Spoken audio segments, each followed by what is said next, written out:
Halo semuanya, pada kali ini kelompok 9B akan membahas tentang sequencing.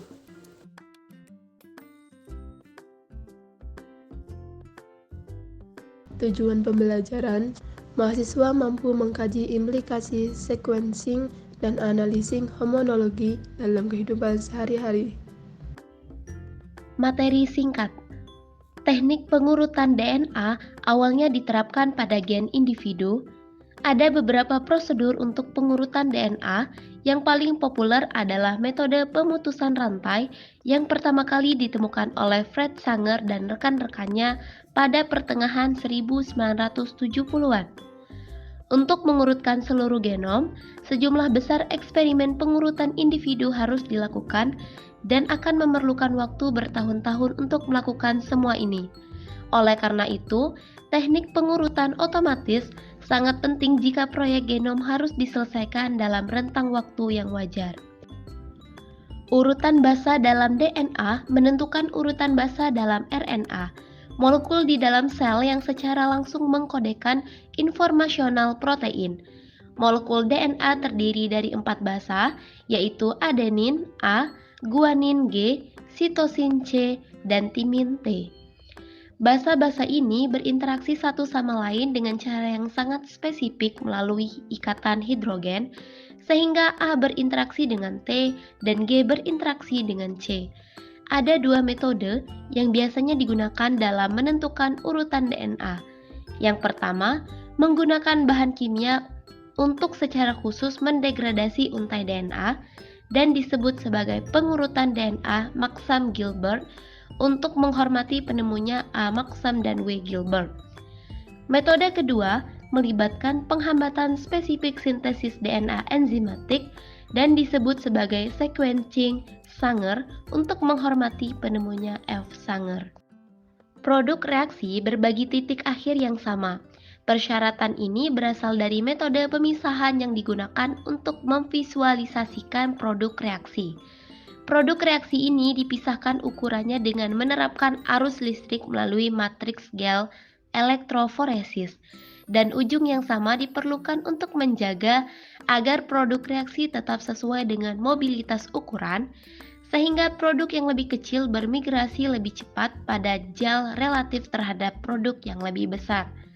Lebih khusus lagi, ujung 5 atau 3 dapat menentukan titik akhir fragmen dalam reaksi sequencing Maxam-Gilbert, sementara hanya ujung 5 yang mendefinisikan titik akhir fragmen dalam reaksi sequencing Sanger.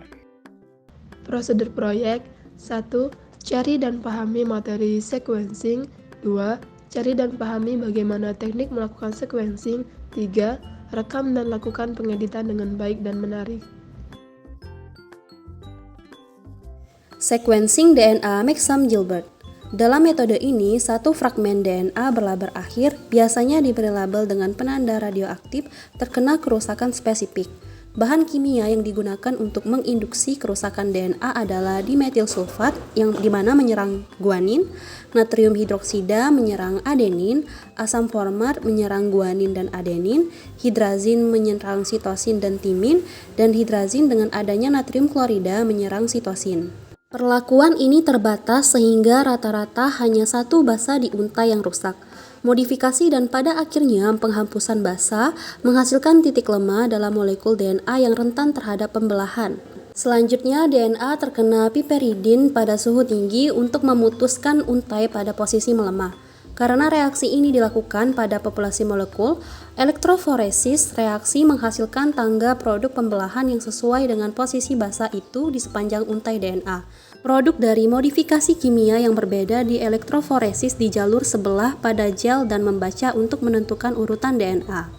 Pada gambar ini terdapat simbol G, A, R, Y, dan C mewakili reaksi kimia spesifik yang mengidentifikasi relatif posisi basa guanin atau dilambangkan dengan G. Adenin diwakili dengan huruf A, purin diwakili dengan huruf R, G, dan A, pirimidin diwakili dengan huruf Y, C, dan T, dan sitosin diwakili dengan huruf C. Dalam contoh ini, fragmen diberi label di ujung 5 aksen.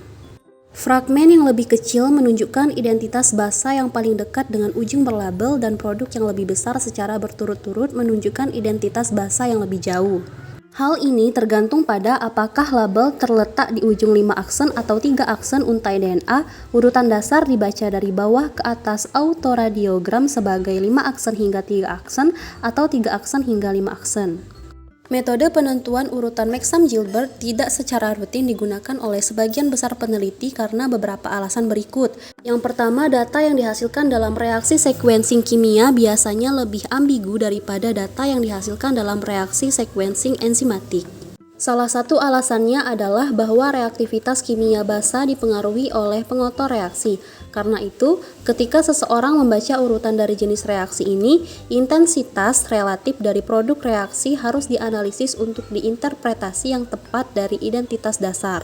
Selain itu, prosedur ini menggunakan bahan kimia berbahaya dan radioaktivitas tingkat tinggi. Jika dibandingkan dengan sequencing DNA enzimatik, sequencing Maxam-Gilbert menghasilkan informasi urutan yang relatif lebih pendek dan prosedur yang diperlukan untuk menghasilkan informasi ini lebih padat. Selanjutnya, sequencing DNA Sanger. Metode pengurutan Sanger saat ini merupakan metode yang paling umum digunakan untuk pengurutan DNA. Metode ini memanfaatkan beberapa fitur DNA polimerase.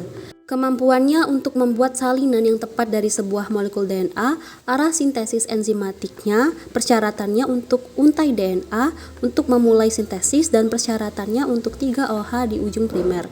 Untuk menentukan urutan DNA, seseorang melakukan 4 reaksi percetakan di mana setiap reaksi digunakan untuk menentukan posisi relatif basa spesifik di sepanjang untai DNA. Hal ini dicapai dengan menambahkan dideoksinukleotida yang berbeda ke dalam setiap reaksi yang mengandung DNA polimerase, primer DNA, dan deoksinukleotida trifosfat.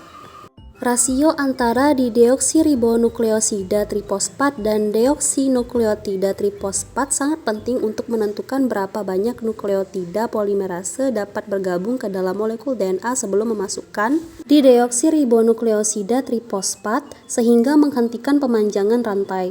Primer DNA, dideoksiribonukleosida trifosfat atau deoksinukleotida trifosfat dapat diberi label radioaktif atau diberi tag untuk memungkinkan deteksi untai DNA yang baru disintesis. Karena reaksi ini dilakukan pada populasi molekul, elektroforesis reaksi menghasilkan tangga produk ekstensi yang sesuai dengan posisi basa itu di sepanjang untai DNA.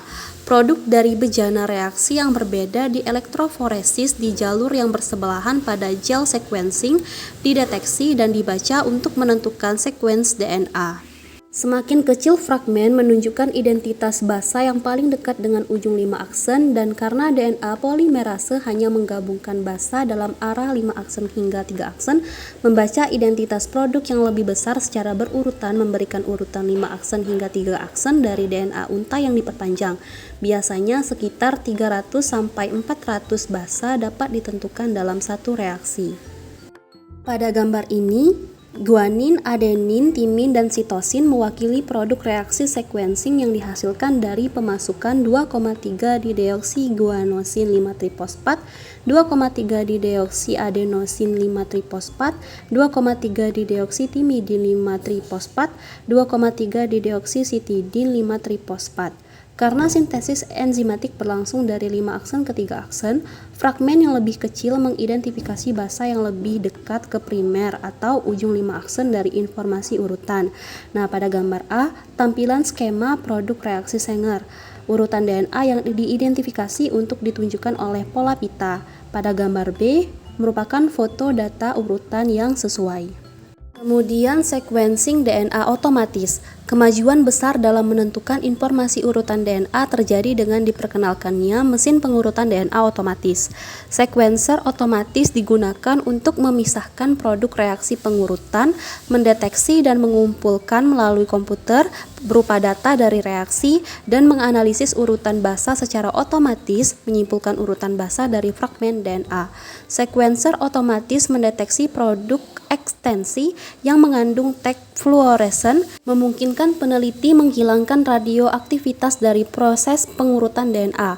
Panjang urutan yang dapat dibaca menggunakan sequencer otomatis tergantung pada berbagai parameter, tetapi biasanya berkisar antara 500 dan 1000 basa. Pada gambar A, data sequence awal dikumpulkan pada sequencer DNA otomatis. 4 warna menunjukkan kerabat posisi basa dalam fragmen DNA. Setiap garis vertikal 4 warna sesuai dengan reaksi urutan yang berbeda. Fragmen yang lebih kecil atau lebih dekat katoda mengidentifikasi basa yang lebih dekat ke primer atau 5 aksen ujung urutan informasi.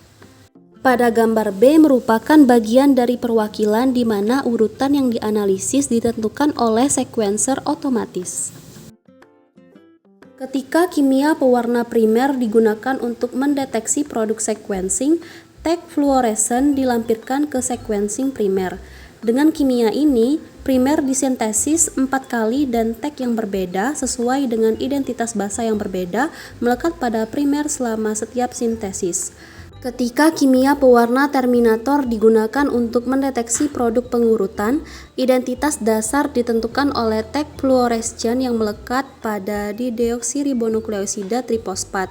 Jenis reaksi kimia ini dilakukan dalam tabung tunggal yang berisi cetakan DNA primer keempat dideoksiribonukleosida trifosfat berlaber fluorescent dan reagen yang diperlukan untuk menghasilkan produk ekstensi.